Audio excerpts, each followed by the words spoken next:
दोस्तों देश में ये तो न जाने कितने खूबसूरत रेल मार्ग हैं, लेकिन जो बात कोंकण रेलवे की है वो किसी और रेल मार्ग में कहाँ, क्योंकि ये देश का सबसे लंबा खूबसूरत रेल मार्ग है जो कि ब्रॉड गेज लाइन पर बना हुआ है।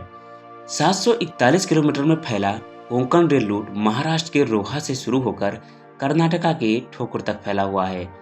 यह रेल रूट महाराष्ट्र, गोवा और कर्नाटका राज्य को जोड़ता है। ये पूरा रूट प्राकृतिक नज़ारों से भरपूर है। इसमें नदियां, गहरी घाटियां और आसमान को छूते हुए पहाड़ भी शामिल हैं। इस रेल रूट को बनाना बेहद ही कठिन काम था और इस बात को ब्रिटिश अधिकारी भी अच्छी तरीके से जानते थे।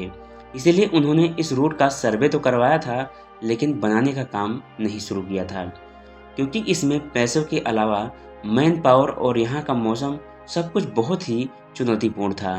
बरसात के मौसम में यहाँ रेल लाइन का निर्माण करना बेहद ही कठिन था। समस्या सिर्फ मौसम का ही नहीं था, बल्कि 42,000 जमीन मालिकों के साथ भूमि अधिग्रहण के लिए समझौता भी करना था। इस रूट पर पहाड़ों को काटकर हजारों पुलों और सैकड़ों सुरंगों को बनाना बहुत ही मुश्किल काम था। तो इस रूट को बनाने में इतनी समस्या थी कि कई बार इस परियोजना की बात चलती रही और इस रूट के शुरू न होने से ट्रांसपोर्टेशन का जो चार्ज है वो काफ़ी ज़्यादा बढ़ने लगा, जिससे ट्रांसपोर्टेशन में काफ़ी दिक्कतें होने लगी। तो फाइनली आखिरकार 15 सितंबर 1990 के दिन कोंकण रेलवे के निर्माण को मंजूरी दे दी गई और महाराष्ट्र के रोहा में इसकी नींव रखी गई। डॉक्टर ई श्रीधरन को कोंकण रेलवे का डायरेक्टर बनाया गया और पूरे प्रोजेक्ट का कार्यभार इन्हीं को ही सौंपा गया। वैसे कोंकण रेलवे को बनाने का आइडिया प्रजा सोशलिस्ट पार्टी के नेता नाथ बापू के दिमाग की उपज थी, जो कि उन्हें 1960 के दशक में ही आया था।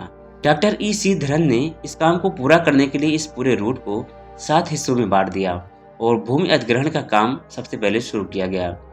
इसके बाद L&T और एफकॉन्स जैसी कंपनियों को इसके निर्माण की जिम्मेदारी दी गई। इस रूट पर कई सारे टनल और ब्रिजेस हैं। टनल को बनाने के लिए बोरिंग मशीन को स्वीडन से मांग कर इसका काम शुरू किया गया था। वैसे तो इस पूरे प्रोजेक्ट को बनाने का समय जो है वो करीब 5 साल का रखा गया था, जिसमें 30,000 वर्करों को काम पर लगाया गया था। लेकिन इस प्रोजेक्ट को पूरा होने में करीब 7 साल लग गए थे और इसमें 93 मजदूरों की मौत भी हो गई थी। लेकिन इतनी कठिन मेहनत के बाद एक बड़ी सफलता भी हाथ लगी और जब ये काम पूरा हो गया था तो मुंबई से गोवा और कोची का सफर करीब 10 से 12 घंटे का कम हो गया था। कोंकण रेलवे के रास्ते में चिपलून, रत्नागिरी जैसे स्टेशन आते हैं। महाराष्ट्र में काड़कावली कोंकण रेलवे का सबसे प्रमुख रेलवे स्टेशन है। इसके अलावा गोवा के 2 बड़े स्टेशन थिबिम और मडगांव जंक्शन भी इसी रूट में ही आते हैं। कर्नाटका में कारवार, भटकल, उडुपी जैसे शहरों से गुजरता हुआ कोंकण रेल मार्ग कर्नाटका के मैंगलोर में जाकर खत्म होता है। वैसे भारत में और भी खूबसूरत रेल मार्ग हैं, लेकिन ज़्यादातर मीटर गेज या नैरो गेज पर ही आपको देखने को मिलेंगे। बात करें देश के सबसे बड़े खूबसूरत ब्रॉड गेज वाली रेल मार्ग की, तो कोंकण रेलवे का नाम सबसे पहले आता है। वैसे दोस्तों, अगर आपने इस रूट पर सफ़र किया है तो आपका एक्सपीरियंस इस रूट पर कैसा रहा, आप अपना एक्सपीरियंस हमसे शेयर कर सकते हैं।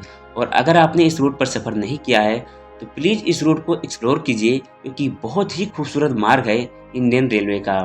दोस्तों, कोंकण रेलवे से जुड़ी ये जानकारी आपको कैसी लगी, मुझे कमेंट करके ज़रूर बताइएगा। और अगर आपको जानकारी पहले से पता थी तो वो भी मुझे ज़रूर से बताइएगा।